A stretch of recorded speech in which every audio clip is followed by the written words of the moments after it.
On today's episode of the Glad Trad podcast, I'm joined by my friend Nick Cavazos, aka the Traditional Thomist, to talk about Latin mass closures, transgender funeral services, and his documentary that he's just released, which, by the way, you should all totally watch. A great thank you to our patrons and our YouTube members here to help make this show possible. Go on over to patreon.com/GladTradPodcast or go on and click the member button on YouTube if you would like to support the show and also get a lot of really fun perks along the way. Don't forget to like, comment, and subscribe. And without further ado, this is the Glad Trad Podcast. This is the light which shall give revelation to the Gentiles, the mystery of God in the world, for the salvation of the world. How's it going, everybody? This is Jordan Pacheco from the Glad Trad Podcast. I hope you're doing well. Man, I am so happy. I'm going to start right off to the races because my good friend, the Traditional Thomist, Nick Cavazos, is back again to talk about a bunch of fun things that have been happening in the past couple of weeks. But first off, Nick, always a pleasure to have you on. How have you been doing? I know you've been doing so much traveling and adventuring and everything. I'm doing good. I'm kind of exhausted. I literally got back into Texas essentially after a month being gone, 3.5 weeks in Oklahoma, and then a half-ish plus week in the state of Massachusetts, which is very different from the Deep South in many, many ways, both politically, economically, and all that fun jazz. But I'm glad to be back in Texas and glad to be here, finally hanging out online for once in like a month. So it's fun. Well, you went to the Yankee North is what I was going to say, which is very strange for a Texit guy like you. No, it is very, very strange. It's kind of like, I don't know if anyone in your audience lives in like the Boston area. I was pretty much in the Boston area, and I feel like everybody around Boston just kind of wants to tell you what their political views are unsolicited. So it's like every single yard has, an American plus Ukraine flag or a BLM flag or a gay flag, it just literally everywhere. And then you're just like, hi, I just wanted just to get gas. Like, why are you doing this to me? So it's pretty bad. Plus everyone there is just so wealthy, like insanely wealthy, like Martha's Vineyard level wealthy. And so you're just like, yeah, everyone here probably works for the teachers union and wants to tell me what they think. So I'll just go see the historical places and then go home. Well, we're happy. Colorado is a very split sort of a state. So we've been leaning blue more and more, but there are it's really because of these two cities, Denver and Boulder. Really, there are these hot spots of good conservatism. So though I live here in the Denver Tech Center, don't hold that against me. There's a cowboy hat hanging over there because I'm still a country boy through and through, Exactly. That's right. So before we get off to the races, I also wanted to turn my audience onto the fact that you were you went to a monastery not too long ago, and you actually shot a documentary, and I watched it all the way through. I think it's enjoyable. So tell us a little bit about that, and then I'll be sure to spin it over with a link down below so people can go and watch it themselves. Hey, I appreciate you watching it. Yeah, so long story short, if anyone watches my show, that the Thomism is kind of like the historical staple that we always go back to. And basically, long story short, I went to Clear Creek Monastery, which is in Oklahoma. That's where I was also this last month. And I shot a documentary that the basic gist of it was, what would it be like to go back and to study under Aquinas, study the thought of St. Thomas in a setting that was more or less something that he would have wrote the Summa in. And so I went to the monastery for 1 month and I read through the whole Summa cover to cover. I had already had a lot of exposure to St. Thomas's Summa through personal reading, as well as through academic learning it in my undergrad, as well as in some master's work, as well as teaching a bits for like Aquinas clubs and things like that in the past. But actually getting to sit down and read from it cover to cover in that setting was absolutely phenomenal. It definitely gave me not just a new, but I would also say like a more deep respect and profound love for the Catholic faith, that it's just so, in a good sense, rational, but also mysterious. And so, if anyone wants to go and watch it, the documentary is called Salvation by the Light. And don't worry, I don't explain question by question all of St. Thomas's Summa. It is way more of just a reflection on the spot style documentary. And it was awesome. It was a lot of fun to make. Yeah, there's only one critique I had, and that's that you opted to shoot it yourself instead of, I don't know, have one of your DP editor friends come along with you. But whatever, I can forgive that this time. So true. So, hey, maybe one day there'll be a part 2 or something like that. I don't know. But I mean, if you want to come hang out with me for a monastery for a month, I'll definitely let you know. So it's definitely not for the light of heart, because I think through 3 or 4 days in, it starts to really crash. Wow, I am not leaving. Like I'm staying here. So you're a third order Dominican, but you never pursue religious life like that. Yeah, nothing like that. And it's interesting because every time up until like the last 2 or 3 times, I've been to this monastery like 15 times now. But for like a good dozen plus, every time I went, I was thinking, okay, am I gonna have like this, real moment where I recognize I am called to religious life? And the last 3 or 4 times I've recognized I am not called to religious life at all. And so yeah, I think that is unless of course, I just have a radical shift somewhere down the line, I think that door is pretty much shut for me. Get married, Nick. We know we need more Cavassoses running around, more Cavassos and Pachecos We to make the do. world go round. Way more Cavasses. That's right. That's right. A whole army. Okay, so I feel for you because I read a news article a couple weeks ago, and I want to clarify. You are in the Diocese of Austin, correct? Yeah, Diocese of Austin. Okay, so I saw and I saw this message, and it turns out that your bishop has actually canceled the Latin Mass that you typically go to. So you've been going to a diocesan Latin Mass at the cathedral, is that correct? When I came into the church in 2019, or actually was kind of kicking the tires and then came in 2020, it started there at St. Mary's Cathedral in Austin, Texas. It's literally like 2 blocks from the state capitol, historic Gothic church that was built by both Irish and Hispanic immigrants who kind of came together to build Our Lady a really beautiful church. And yeah, I just remember like that was the first place I've ever was exposed to the traditional mass. And so that was really the moment that I decided like, wow, I need to continue to investigate the faith and look more into this. And so been there literally since 2019, altar served pretty much every Sunday as well as many times throughout the week, driving up an hour plus every single Sunday and Holy Day of Obligation plus many times throughout the week through crazy Austin traffic. Any of y'all who live in Austin, you know what I mean? And to see this completely blown up was, yeah, really sad to say the absolute least. Really sad. Is this just more Traditionis Custodes? Did your bishop, was it something that was on trial run, or were there other forces that kind of determined that?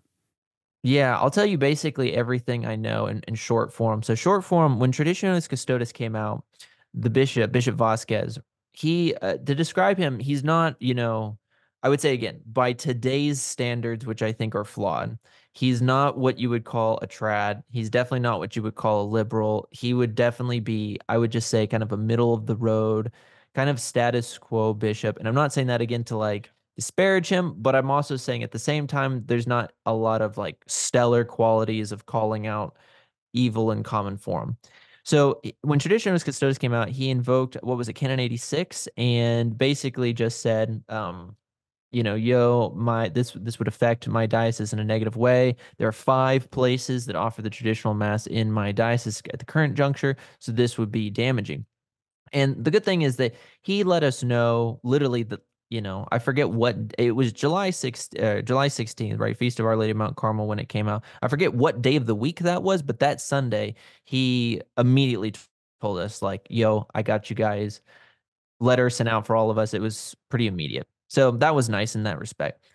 Well, it was about 3 or 4 months later, we started seeing on certain vigils of major feast days, there were starting to be ads for a Latin Novus Ordo.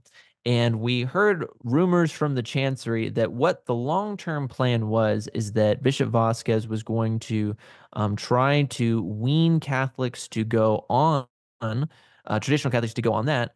And for 2 reasons. One, because I think he strategically knew that time was limited. But 2, even though he works with the Society of St. Pius X, which I'm glad he does, I think he knew that for financial reasons, we, being the former traditional community at the cathedral, make up over 70% of the collection. Oh my gosh, So a really? huge percentage of the collection was from us. We were a really large portion. So he starts introducing some of these Latin Novus Ordos. We have at that time we had 2 priests that were basically facilitating the masses for us, both of which I don't really have any ill will toward. However, one of the individuals very much so was kind of a product of the diocesan status quo structure with all of its unfortunate baggage that it curtails. And so he would, in his sermons, start to give things that were a little bit worrisome, right? Basically kind of indifferentizing the two masses all down to an aesthetics point of view. And he was trying to get people to go more and more to these vigils. Well, the lay faithful were essentially having none of it. Like, I mean, unless you're really, really new and you know, obviously starting to learn things, for many people who've been involved for a long time, you're not going to get hoodwinked by aesthetics. It's never been about It's not been aesthetics about, so yeah, primarily. that helps, but that's not the Exactly, main it's not the core of it. core. It's not the core of the diamond. It's you know, the shell, if you will, around it. And so trying to get us to do that really never worked. It kind of came less and less. And so then for, you know, the next essentially like year and a half, 2 years, it was pretty quiet. Like nothing for the most part happened. This priest was moved out, another priest was moved in. And he was, I would say, you know, way more of a theologian than really a pastor. And I don't say that in a bad way, kind of a cool way in some ways, because if you're a theology nerd, you get to have fun conversations. He would say the traditional mass for us, but then eventually, um, you know, it was just like radio silence. You didn't hear anything. Well, as time went on, right, you had the rescript that came out, which again is funny because if you remember, like for those viewers who watch both of our shows, we covered Traditionalist Custodes like the week it when came it out. dropped. Oh, that was great. Like Yeah. when it dropped. So you got, if you want to share like fresh review thoughts, go check Right it out on down my below. show. It's pretty crazy. Yeah. It's it's pretty funny. I'd honestly want to go back and see that because we're so young then. Yeah, I know, right? It's so beautiful. We're so young and so much has happened since then. But yeah, so when that came out, you know, we thought everything was done. And then basically that document, it was interesting, basically said, yeah, yo, bishops, it's up to you guys to figure out if you want this to be a thing or not. Here are the stipulations. It can't be in a parish church, etc. Well, a bunch of bishops invoke Canon 86. And then the rescript's just like, well, psych, actually, when we say that you guys have full power of the liturgy, what we really mean is you only have the power to shut it down now. And if you don't do it and hold on to it, we'll shut it down for you, right? That's pretty much what it came out to be. So when the rescript came out, all the traditional sacraments at the cathedral were banned, right? So we weren't doing the traditional marriages, traditional baptisms, etc. There were ways that we could kind of try to facilitate and help people. So for instance, if someone wanted to get married in the traditional rite, they would have to have the new rite formulas and everything, but they could have the traditional mass after that. So the pastors, to their credit, were trying to be very pastoral. However, that I guess was not enough because about 2 or 3 weeks ago, right, when I was at the monastery, I get a text from my friends basically saying, yo, have you seen what has taken place? And at the moment, I did not know what was going on, but they told me, yeah, the traditional mass has been axed from the parish. How it happened, apparently, according to multiple people I've talked to, is we had two masses, one 7:30 a.m. low mass and a 3:30 p.m. high mass. At the end of the 7:30 low mass, after the last gospel and the prayers after low mass, the priest who was officiating said, I need everyone to sit back down. And so everyone sat back down. And the main priest of the vicar, if you will, of the whole parish came out of the sacristy and he said, I have a letter from the bishop. And my friends, it said at that moment, they kind of knew what was about to be happen. And for the next, you know, essentially minute, it is just 3 paragraphs of basically, here's what Pope Francis wants, here's what we need to do, and then 1 paragraph of I'm moving everything to a Latin Novus Ordo. But then, in my opinion, again, I try to be very, very understanding to my bishop in many ways. But one of the worst paragraphs was at the very, very end when he basically comes out and says, you know, through this experience, we will be able to have a greater and deeper and more profound appreciation for the richness and beauty of the ordinary form, the Mass of Paul VI. Which to me, it's just like, okay, aside from the fact that, again, this is just cope. We've heard this forever, literally decades upon decades upon decades. Our grandparents who saw this happen are, you know, all passing away at this point. It's just ridiculous. Like no one actually believes this unless you're, you know, I would say maybe, and I don't say this disparagingly, but perhaps uneducated in the subject. Right. And so therefore, right, my friends, right, they received that gut punch right after Holy Communion, essentially, that it was going to be shut down. Well, the bishop gave us till March 19th, and March 19th, right, Feast of St. Joseph. And it's ironic because the community there is called the St. Joseph Latin Mass Community. And so I was again out of town, right? So I was out of town for all this, but I have decided I'm just not going to go back for multiple reasons. One, because to me, to go back and basically participate for 3 or 4 more weeks would be admitting surrender, which I'm not going to do. Not in your conquistador blood. Exactly. It's just like, to me, it's ridiculous. I'm not gonna do this. But then also at the same time, what's really interesting to me about this situation is that the bishop, again, to his credit, right, he allowed us in the cathedral, which is his see, right? It was great. But he also visited every single parish in the diocese, every religious community in the diocese, even starter up communities, right, that were really, really fresh, really new, even Eastern Catholic communities, right? He visited them, visited military chapels and all that stuff. He visited every single community in the diocese except one, Yeah, and that was you and that guys. was ours.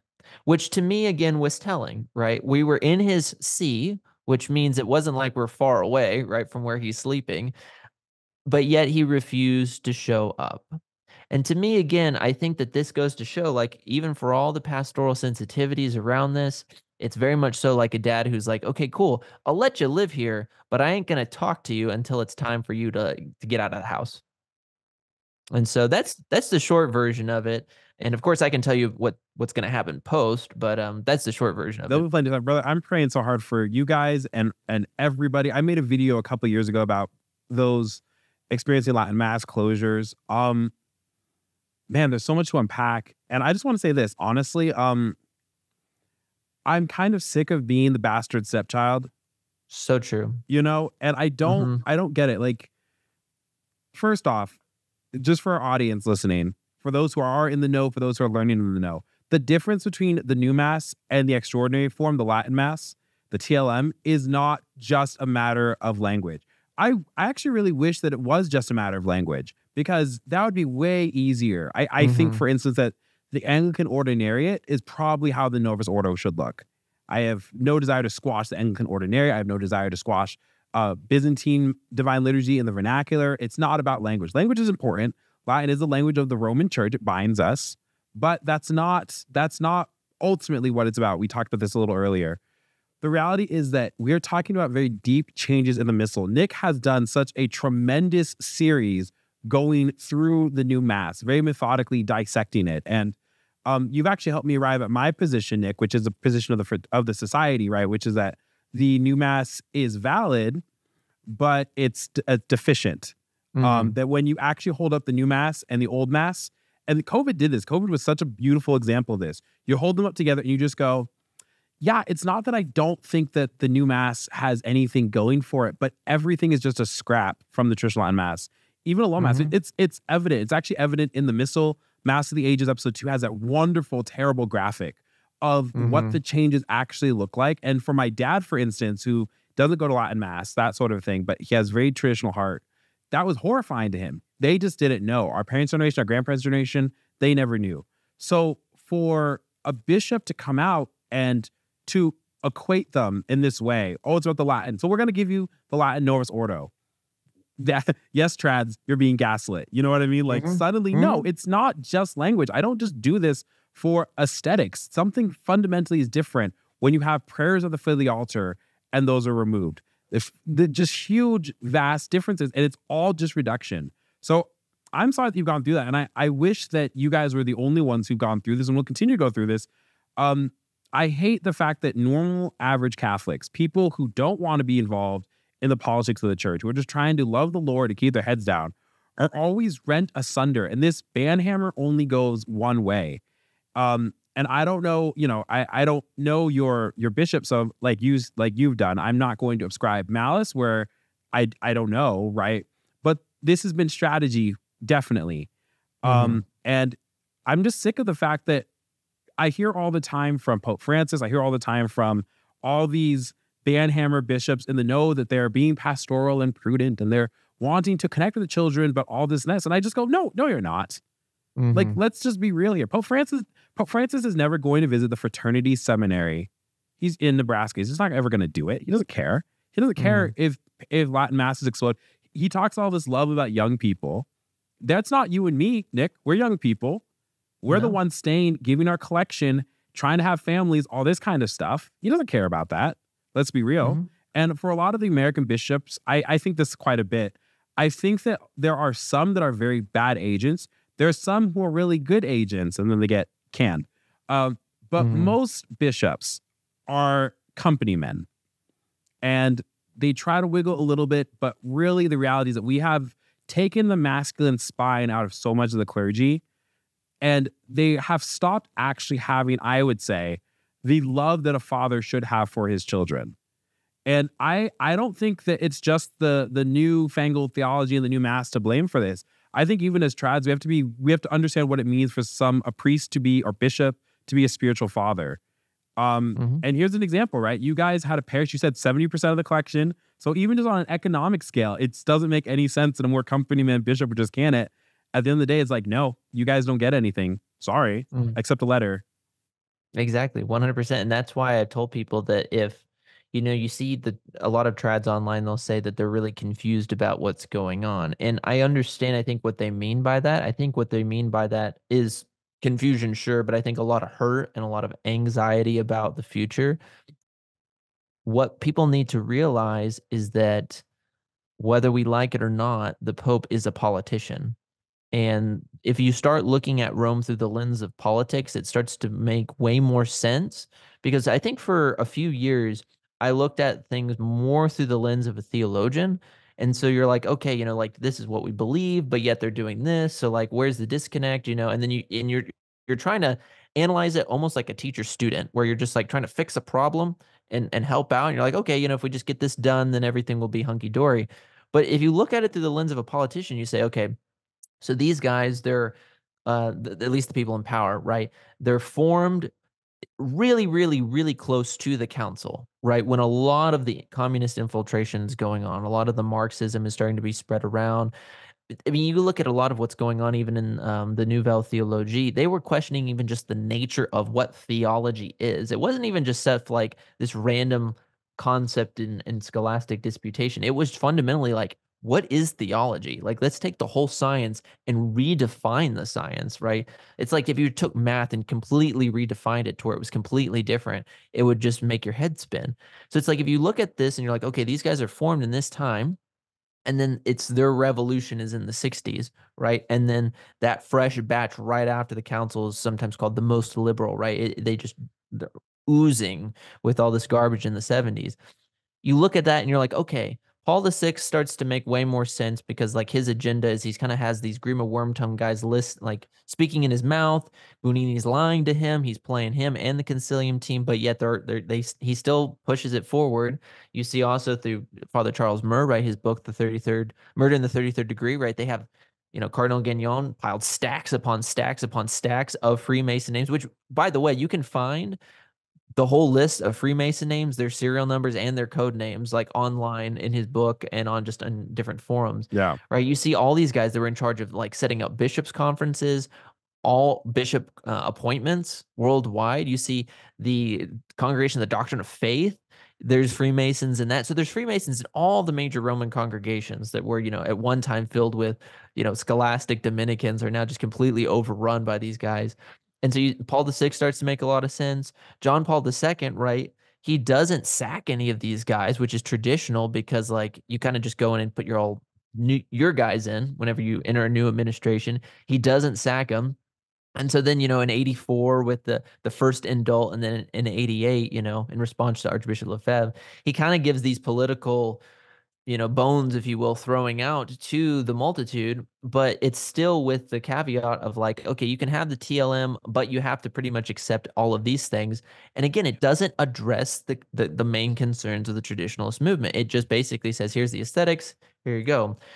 To his credit, Benedict XVI, again, for all of his faults, because, when you really do read through all of his books, I think he really is a mixed bag. Like he has a lot of really good stuff that he does right. But then there's other areas where like, you're reading his discussions on the resurrection. You're like, I don't know. That's kind of questionable. Like if I want to rephrase this. But it's like he clearly feels guilty. Summorum comes out, right? He was on that previous team back under John Paul II, a team of 9 that went and investigated, has the TLM been abolished? And their conclusion was no. He said it flat out in Sonorum. He was like, okay, everyone can have the TLM. And he does this as not just a concession, a just concession to the SSPX, right? You only got Sonorum because of the SSPX, but also because I think he was guilty. But then you see how much like the Italian bishops hated it. Cardinal Yep. Roche, right? He absolutely hated it. He regulated the TLM in his diocese in the UK to this like rinky-dink airport chapel. It was just like horrible. And so then when Pope Francis comes on the scene, he starts to make sense. It's like, okay, these are critical political appointments. Why would he promote a guy who regulated the TLM to a rinky-dink airport chapel to be in charge of all liturgy, replacing Cardinal Sarah, right? Who's way much more of a Ratzingerian aesthetics lover of traditional liturgy. Why does he put in like a pro-abortion feminist in charge of the Pontifical Academy of Life? Why does he get rid of, like the really, I would just say like more orthodox sounding theologians from the now formerly Holy Office and puts in a guy who, let's just be honest, you would want a zillion miles from your children in catechism let me class kiss you with the kisses on my mouth. The stuff he writes. It's like I get in trouble in catechism class for teaching like mortal sin if you die unrepentantly goes to hell, and that sodomy is a sin and things like that. But I don't think he would be in trouble for those things. He'd probably be in charge of trouble for the other issues. So it's like it makes sense. They're in a program. They've never addressed the traditionalist concerns to begin with, and this is why I do think fundamentally that all the Ecclesia Dei communities, and again, I don't have any ill will toward them, and the diocesan world, I honestly think are either A, going to just be, regulated into oblivion, or B, just eventually abolished. And this is why time and time again, Archbishop Lefebvre continues to be proven right. Right. Not perfect, not inerrant, but true because of, I think, what he foresaw. Because again, he saw in an 84, right? Okay, you can have the TLM, but you have to do this. Or in 88, you can have the TLM, but you have to do this. Celebrate one new mass. Come on, baby, let's go. Exactly. And it never works out. And so this is why, eventually I do think we'll get to the point where in diocesan settings, it's going to be so desperate that they're going to have to eventually come and address our concerns eventually. Yeah. So I want to get to something you said earlier about your bishop. You said that your bishop works with the society in his diocese. What does that tangibly mean, actually? Sure. So over 1,200 bishops work actively with the SSPX. This is something that a lot of people don't know. But after 2017, when the year of Jubilee, Pope Francis granted faculties for confessions and marriages worldwide, a lot of bishops, to their credit, right, accepted that call to work with them. Now, one quick note is this.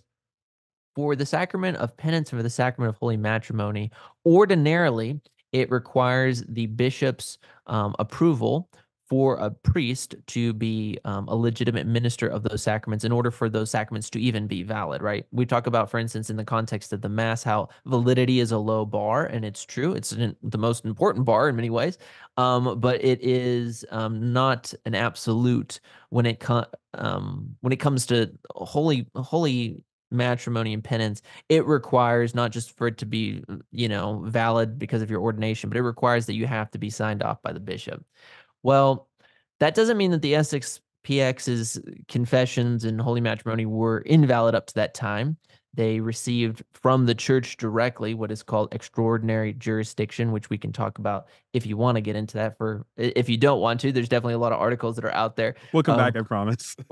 for that, because it's a interesting subject. But regardless, in 2017, when they received ordinary faculties, most bishops around the world hearkened to their request.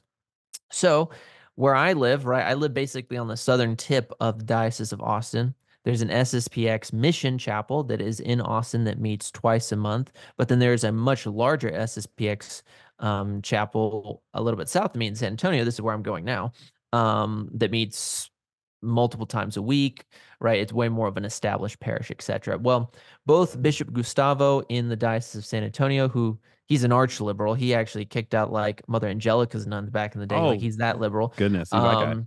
And Bishop Vasquez in Austin, they both actively work with the SSPX priests in the area for both marriages and confession, right? So they've signed off on all of those things. which has been very good because um, I do think it at least calms the scruples maybe of some souls who haven't really read about, for instance, extraordinary Yeah. jurisdiction. But yeah, it's something that's good that it happens. And so, as an example, one of my friends this last year in May, I believe, got married, and he had the full approval of the local bishop, giving faculties to the SSPX priest for that. So very Was good it stuff. just the marriage as faculties are granted, or is it also the nuptial mass therein? It's both. Yeah, it's both. And so, This is yeah. So this is where you get uh-huh. into, like, again, for the like the true naysayers against the SSPX, you really turn into Pharisees, because you fall into this weird world of where it's like, okay, so this priest, he has the faculties to do the nuptial blessing. I love Bishop Schneider's explanation. He was on Taylor Marshall's podcast once talking about this, and he Yeah. was like, how is it that you have a grant of partial faculty? And at what point does that partial expire? Like, what sense does this make for us? And goodness. Yeah. That's exactly a great point. And it becomes ridiculous when you're like, okay, so um this is now illicit when you step out of the confessional, but when you walk into the confessional it is licit. And this is again where it's like, for a lot of people who do have qualms, and they'll say stuff like, well, you have to have the approval of your local bishop. Again, ordinarily, I would say, sure. But then when your bishop is also at the same time, like for instance, mine, allowing inter-religious prayer gatherings in the cathedral, also allows interreligious marriages openly, right? So it's like in the same place where the traditional mass was happening on Sundays, they were having, quote, Catholic Jewish weddings with the whole huppah and everything right there in front of the altar, right? And no issue. And you can bring in the rabbis to do their work. We've seen multiple times advertisements for Catholics to go and join in prayers with both the Jews and the Protestants for various things. And so it's like, okay, these laws, which are positive law, human-made, man-made laws, which are good, right? They can, according to St. Thomas, be used in an ill way. And so when a law starts to actually do more damage than do what a law is supposed to do, which is establishing the common good, what is the common good, right? In this context, it's that people would practice the actual and authentic Catholic faith. Well, if that law is preventing you, and it's forcing you to go to a Protestantized mass, or it's forcing you to say things like, well, it isn't really an issue if all of these things go on inside of your parish, then my friend, that's not the purpose of the law, and it's starting to be abused, right? Go to a mass in which you're actually going to be able to get the whole and authentic Catholic faith. Right. I love what you said there. And I want to contrast, of course, our experience of the mass and our diocese closing with another piece of news that's developed. But I just want to say this real quick. I've had a great development in my own life on how I approach it. I go to a fraternity church. I love the fraternity. One of the reasons I love the fraternity is because I feel like they're the ones who have most consistently exposed me to the traditional Latin Mass. So there's not this sectarianism that people talk about. And I'm not as naive as like, oh, the clans just all got to unite all the time. I'm just saying I like authentic diversity in the church. I tell people this all the time. I love the sister rites. I have no desire to Latinize the Byzantines. If anything, I just keep telling them, just use your own, just go back to your OG Slavonic and other languages, guys. Like your musicality is built for it. But I have no desire to do that. I have no desire to go after the Anglican ordinariate. I'm very, very encouraging, because mass is not just in my area, but mass is in the areas of my family, such as New Mexico. I can't tell you how many Novus Ordos I've seen in different places that are suddenly ad orientem. And I'm like, good, okay, that's the right direction. I can work with this, right? Priest comes out in the blog Catholic, wants to do ad orientem. I'm like, okay, I want to encourage positively priests who are really trying to figure out how they can get to the traditional Latin Mass, because that's inevitably where it leads to. Exactly. But I honestly, like, if I heard someone was celebrating Latin Mass in the most rinky-dink hotel with a priest who's been kicked out of 3 dioceses, but still like hasn't done anything sinful, but just, has been, he wants to say the TLM. And maybe this because I'm so sanguine, so scrupulosity isn't really my presumption is much more highly, but I'm just like, listen, I can tell people and their families are just trying to love the Lord, and they're trying to raise their children or themselves Catholic. And we should not be hindered from this sort of thing. And that's what's happening time and time again, right? You have Catholics who really are good and they're trying, and they just keep being pulled out and told that should they attend the traditional Latin Mass with this group or this group, that they're bad Catholics. That the interreligious prayer circle at the cathedral is good. That's good Catholicism. But to attend Mass with the Society of Pope Pius X, for instance, that's bad Catholicism, and you're somehow increasing this division. You're hurting the body of Christ. And I don't know, Nick. I mean, I just think that God looks up and his law reigns over man's law. And I just think he's writing straight with these crooked lines. You said earlier, like, it's not that Lefebvre is perfect. It's not that Lefebvre is inerrant. But every day it's like, yeah, Lefebvre was right. And that doesn't mean that you have to agree to every single conclusion. There's room for disagreement. But you know what? Dang it. On this point, he saw a crisis in the church coming.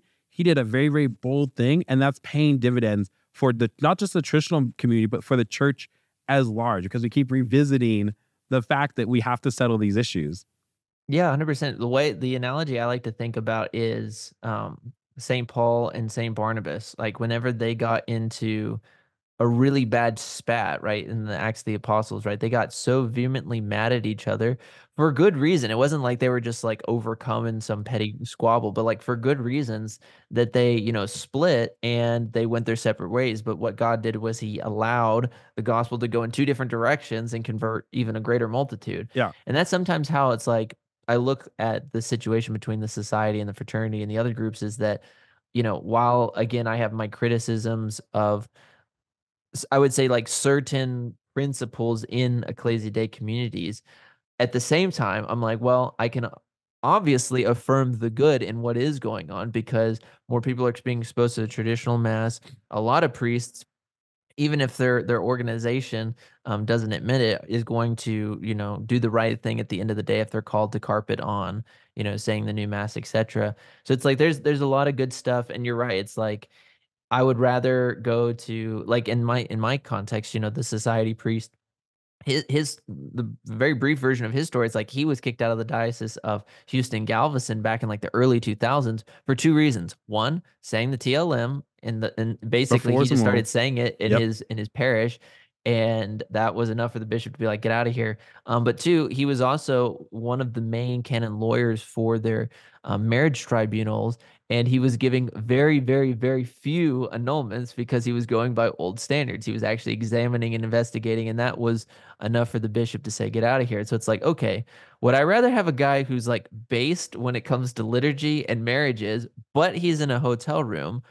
Or this beautiful cathedral, but at the same time, this priest is going to yoke arm in arm with a rabbi on Monday after saying the TLM, or now the traditional Novus Ordo, whatever that means, and he's going to go with the synagogue service the next day. It's just it's a beautiful church, but it's not worth it in the end.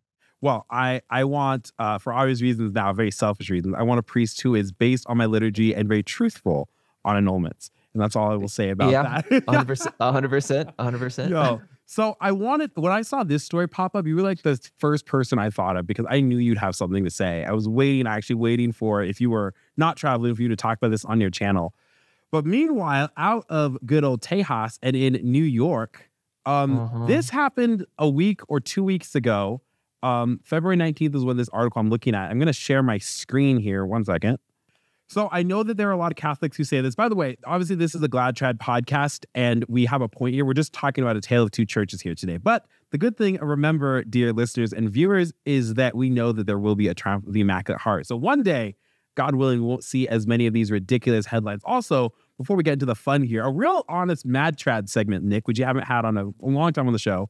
A good reminder for everyone to also keep Bishop Vasquez in your prayers, right? And not just him, but the whole of the bishopric for the United States especially. I mean, there's just immense pressure inside and outside.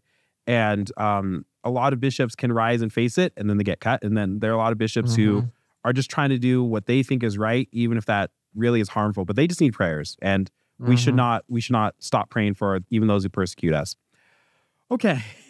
Nick, I know that you saw this, but I'm looking at an article previous. But anyway, long story short, there was this guy who's lived his life as an atheistic woman, let's say, and he died in some way. He's gone by the name of Cecilia Gentili down here. But anyway, he had the organizations of the trans community, not just around New York, but other places, kind of organized his funeral. They wanted to use the beautiful St. Patrick's Cathedral right there in New York. This is Cardinal Dolan's territory. And now, to be a little bit fair to the cathedral before we tear into them, they did say the organizer of the funeral, I was reading an article earlier, said that they kind of deceived the diocese in what their intentions were. But the fact that we have had all this fallout afterwards. So anyway, the cathedral was packed with all manner of LGBTQ in the nth degree. And there's some language on this, people, but I want us to watch this short clip here, Nick, and then I want us to talk about it because your Latin Mass is being shut down in a cathedral, right? In the seat of seats when it comes to Catholics in Austin. But meanwhile, this is what's going on in New York. Let's have some fun. That no one is saying you cannot do it. Esta puta, esta gran puta.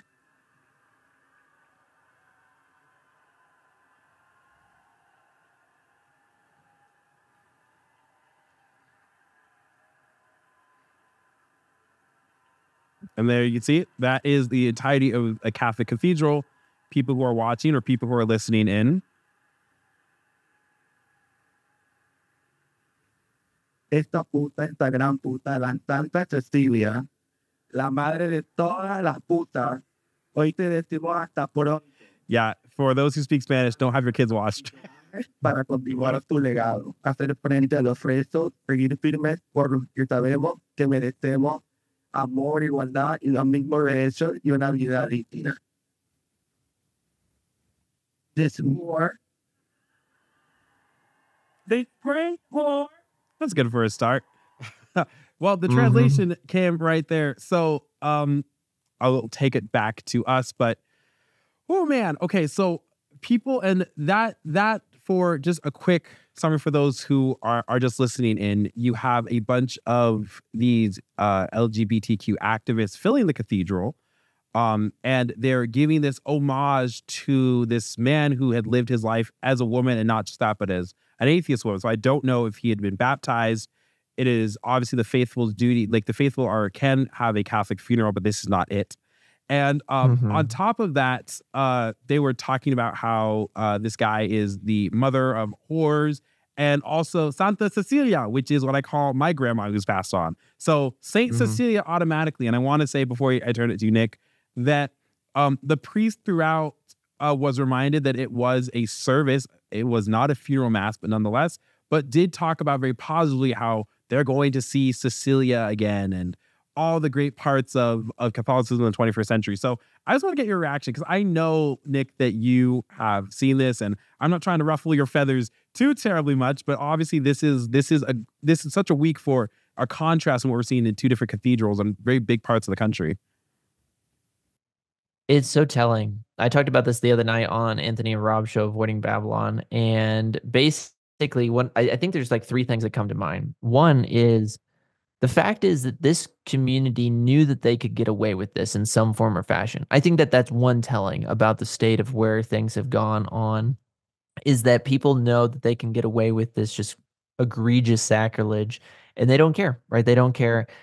And I think what people have to understand, and this is going to sound really controversial, but it's just the truth, is that these people have made themselves the enemies of Christ Church, because they know that it's the truth. Just like, for instance, the Satanist crowd know deep down that it is Roman Catholicism is the true religion of our Lord Jesus Christ.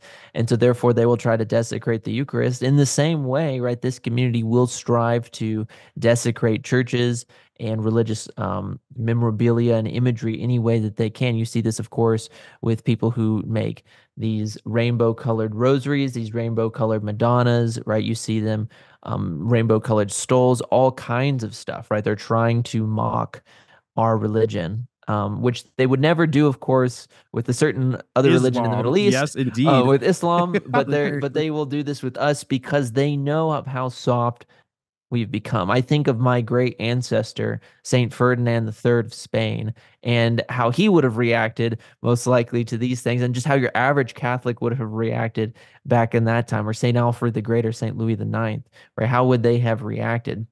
So I think that that's just the first thing, is like, one, they knew they could get away with this. Two is the fact that the priest involved in the cathedral involved, whether or not they knew what their intentions were or not, right? Because there was, a lot of debate about that. Of course, the diocesan statement itself, regardless of that, they should have really done their good background check and seen whom this person was, because at the end of the day, if you find out, hey, this person, is a man but says they're a woman, yeah, and they're well known for that, and they're a main leader in this community, probably not a good idea, right? Just probably not, especially if they're not practicing their religion, which clearly they're not by this person's manifest actions. And the third thing I would say is, you see this in the video itself, um, but the coffin is draped with a white veil, right? Giving the presumption of celebration. And then by your own statement, you wisely pointed out that the priest goes on and just says, basically, we can know that this person is smiling down on us, etc., giving the appearance that this person is in heaven.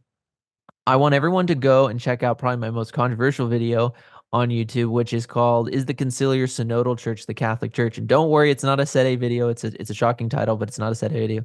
But it basically goes into this discussion on how this new orientation is truly, it meets all the marks of a new religion. And so therefore it's going to have a very different view of what Aristotle and Aquinas called the final cause, meaning the goal or the point of something, right? And so it's like the goal or the mission of the church is to give God glory by the saving of souls, right? So the mission of the church is to be missionary, going out and converting all the lost. Right, we see this again, explicitly in the traditional rite of baptism. The whole reason that the church does exorcisms is because when you're conceived, right, and born, you're born into original sin, and all souls that die, even with original sin only, are deprived of the beatific vision according to the dogma of the church, right? See Lyons 2 in Florence.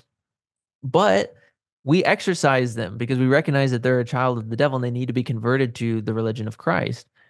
Is that what is going on inside of St. Patrick's? Even if we give all the charitable blankets we can to the situation, we have to realize that that is an egregious error by this priest on saying these things, because you have a multitude of sinners. There's people up there that are wearing drag. How do you not know what's going on? There's a multitude of sinners. And it's not to unnecessarily besmirch the priest, although if you're a spiritual father, my opinion is that you can take it.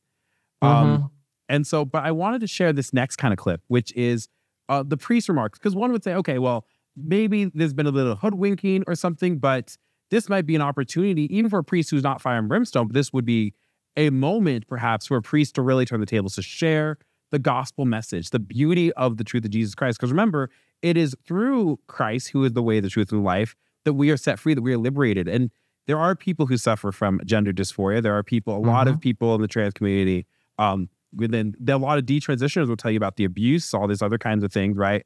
So this is an example to share the gospel, to know that God creates people, male and female, to love, to be beautiful, right? He creates male and woman and for each other. And so I want to go through the priest comments here, because all those marks of heroic priesthood, we will see if they are on trial or not. So again, not to besmirch a priest, I'm not going to say his name or anything. Nobody sent hate mail to St. Patrick's or anything. But obviously, you just said, Nick, that the question of the conciliar church, right? By our fruits we will know them. Is this a new religion? Well, Catholics, I'm going to let you decide. Here's what the priest says. O God, whose nature is always to forgive and to show mercy, we humbly implore you for your servant Cecilia, whom you have called to journey to you, that since she hopes and believes in you, grant that she may be led to our true homeland through the light and its everlasting joy. And make that the community be loved and received and seen by each other, and have access to life-affirming health care and God's protection with secure housing. We pray to our Lord Jesus Christ, who was full of love. So I apologize for people who are getting enraged. This is not the purpose of this, but I want to pause real quick and just for our listeners who are listening, what we have is a woman now on the AMBO, and she's saying this. Obviously, I don't know. I haven't watched the full. Maybe that'll be fun, Nick. We should, if we want, we crack open a beer and we watch the full of the service one of these days, just to kind of see and have a good time. But fundamentally, she's on the AMBO, so I don't know what the order of battle was for, but you can hear she's talking about life-affirming healthcare, which is just a really lefty way of saying cutting off vital and God-made organs of people and bolting and tacking on fake ones and everything. And also apparently housings in there too. So we're gonna wrap this all, of course, into we're gonna invoke the name of our Lord Jesus Christ in this terribly blasphemous manner. So Lord, hear our prayer. Okay. For those who are listening, the priest is people are waiting around. The priest is up there with a drag queen's up there as well. So you have a man dressed in drag as a woman.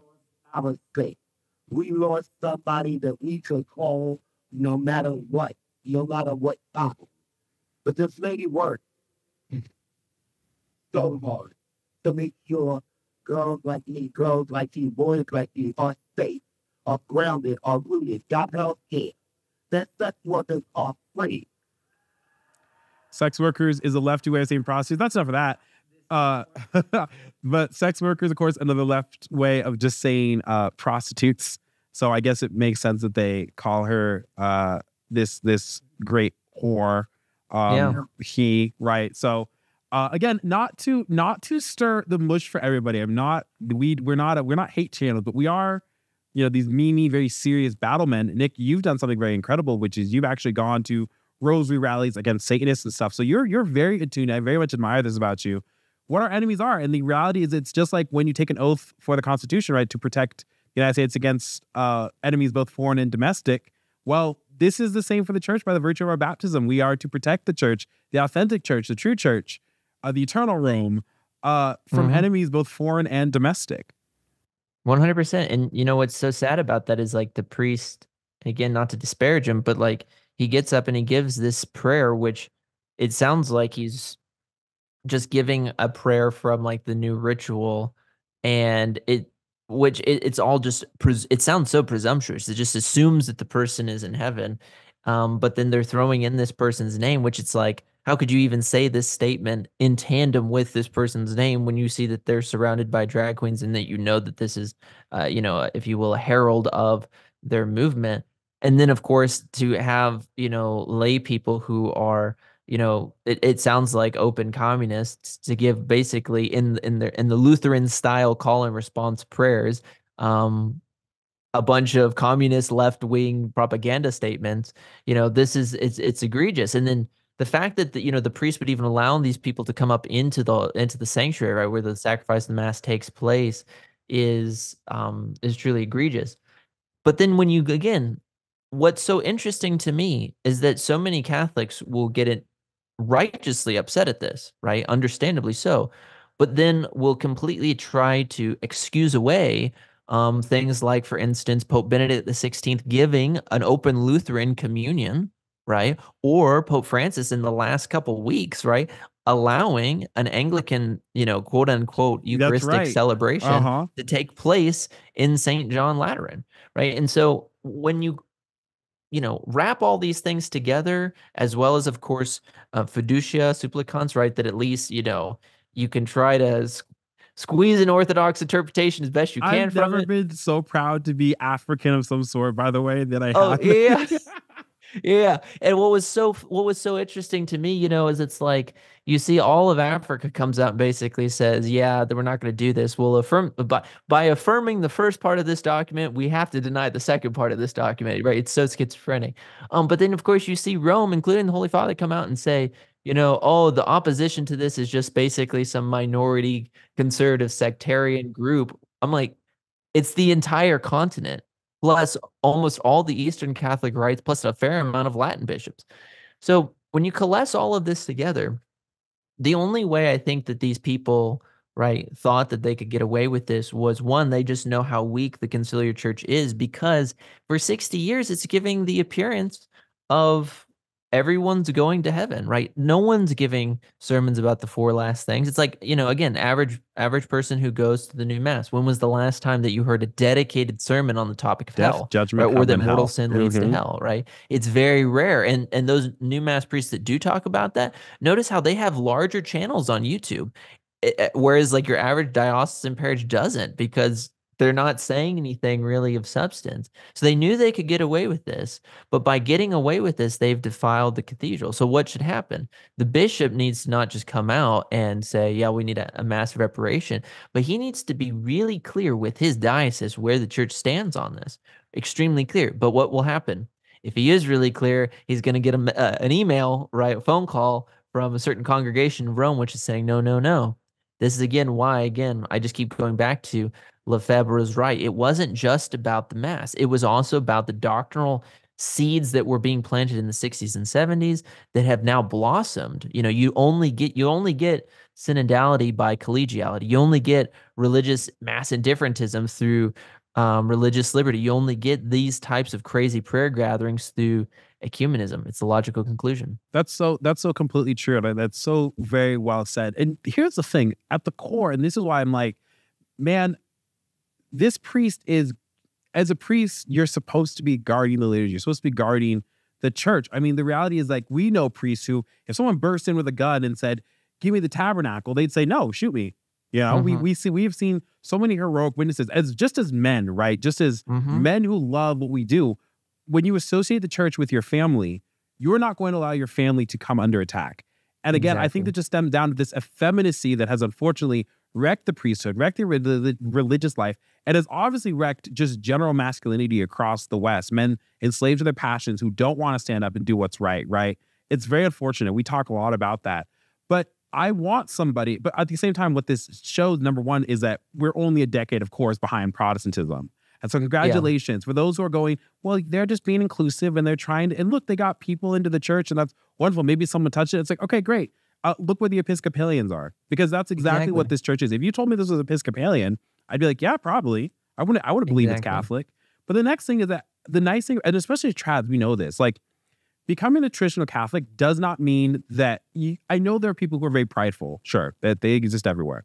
But becoming a traditional Catholic has not taught me to be more presumptuous or more feel good about myself. It's actually taught me more how I need the mercy of Christ, right? And I'm not like a guy who deals with a lot of scrupulosity like that, but I'm a man who understands fundamentally that, like, God has created me for him. And my duty as his son is to respond in love. It's to turn away from sin, to live a life of sacramental grace. And as a result, the traditional Catholicism, the TLM, those forms of piety, devotion, everything, those are the strongest medicines against abortion, transgenderism, Satanism. And here's the thing too. I want people who are deep sinners, who are trying, you ask me what medicine I'd give them the traditional Latin Mass. If you are struggling with same-sex attraction, go to the TLM, talk to those priests, right? We're not here to throw stones at you, right? We want your salvation. I want the salvation of my enemies, those who are my political, my social, my cultural, even at times my personal enemies. I mean, I really want that. For somebody who has gender dysphoria, who has lived a life far away as a prostitute, or has lived their life, believe that they're a woman when they're really a man. That's what God loves you so much and wants your salvation more than you even want that for yourself.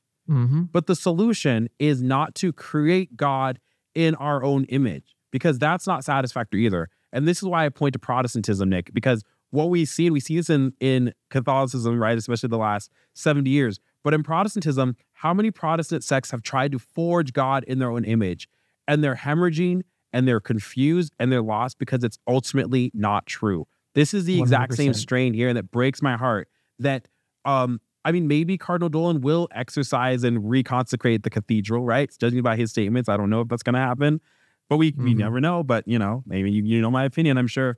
And that's unfortunate. It's unfortunate that, as you said earlier, that the reason why they've done this to our church, to a cathedral of all places, is because they knew they could get away with it. And when you stand up and say that's wrong, it's us who'll be shouted down as a result. Exactly. And that's the thing, like, at the end of the day, one thing that you mentioned about a little bit earlier about just knowing who your enemies are, but yet wanting the conversion of your enemies, that's what we're called to by confirmation, right? So it's like, I've seen this in a few shows, so it's not really breaking news, but I'm going to make a whole video kind of showing the process, but I'm in the process of getting a conditional confirmation with one of the SSPX bishops. And the long story short is that my confirmation has a lot of interesting quasi things that make it at least concerning. But one thing that I like to emphasize is that, in the traditional rite of confirmation, right, you receive the slap, right? And you receive it for many reasons, but one of them, according to the Baltimore Catechism, is like a soldier or a knight, right, who's receiving the slap, so you know your duty and you know the pain that's involved. Confirmation equips you with the power and the graces to go out into, in a holy and righteous way, wage war against the flesh, the world, and the devil, right? Oftentimes we can understand two of those. We're like, okay, yeah, I have my passions, right? My passions, according to Thomas, right, they're not good or bad, but because of the fallen tendency of original sin and the concupiscence thereof, right, I'm always going to be bent toward this. And this is why I need to practice virtue and receive the sacraments and prayer to heal my nature. So we get that. We all know our own predominant fault that we take with us into the confessional each week. We obviously get the fight against the devil. We're like, yeah, okay, I understand that. But then we don't understand oftentimes how the devil manifests through what's called the world. What is the world? The church is pretty clear in this when it comes to her ascetical and mystical theology. The world is not talking about planet Earth. It's not talking about the sunshine, the rainbows, the rabbits, the grass, whatever. It's not talking about even us humans in our own nature. What it's talking about, the world, is it's this system of anti-Christ, anti-God tendencies in society, in governments, in institutions that are fundamentally opposed to the mission and the social reign of Christ.